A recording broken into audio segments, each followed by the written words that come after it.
Hello, this is a interesting case that just came down, just been reported for $7.5 million. It's a very important case because it illustrates a common problem that we have in real estate law and corporate law that is important. It's called piercing the corporate veil.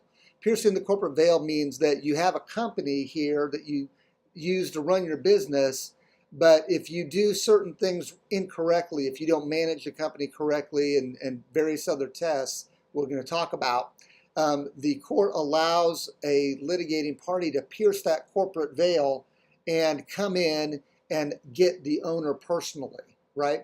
So in this case, two brothers had a big company. It was a hotel company. I'm not going to talk about who it was, but they had a hotel, and one brother set up an irrevocable trust to own his part of the company. The other brother was the dominant shareholder. He had a few more shares in the company. It was a little bit more than 50-50, and we're going to call him the bad uncle. And what happened was the bad uncle proposed a merger between these two entities, two of the businesses, and he fell on hard times. And so he used his power as the dominant shareholder of that business to basically gut and wipe out that trust share and pull all the assets out of it so that he could dominate the business, strip the money out of it. And what happened was a judgment was entered against the company and against him personally for $7.5 million. And it's so powerful that what happened was the court said, look, when you promote an injustice against a minority shareholder, so a lot of you might be in a company, a relationship with other business owners, you've got to treat those minority business owners, those minority shareholders, fairly and equitably. And if you try to take advantage of them and use your power as a bigger shareholder to wipe them out and create an injustice or to perpetrate a fraud upon them, then you're going to be held liable. And that's what the court did here. They used some interesting, colorful language.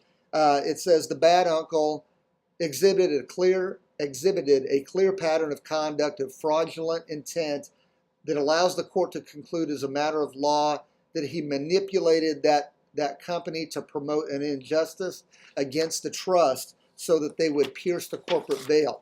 And then the court went on and used this amazing language. It says to adopt the bad uncle's immunity claim would reward, love these words, trickery, evasion, procrastination, spoliation, botheration, shell games, and forebears. I love it when the court uses this kind of colorful terms, right? So the immunity made no sense for the bad uncle. The court's holding him liable for his fraudulent intent and his manipulation of that company to promote an injustice. Really powerful. So you have the key here is you've got a duty to your minority shareholders, meaning the ones who have fewer shares than a majority owner, and you've got to treat them fairly. You cannot commit an injustice. You cannot perpetrate a fraud against them. Otherwise, the court's going to look through that corporate entity and they're going to attack you personally. And that's what happened to the bad uncle here. He's hit for $7.5 million.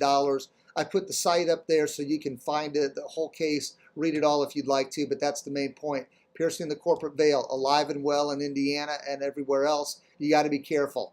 We can help you with that. Give us a call at any time. We'd love to do it. Talk to you soon. Thank you.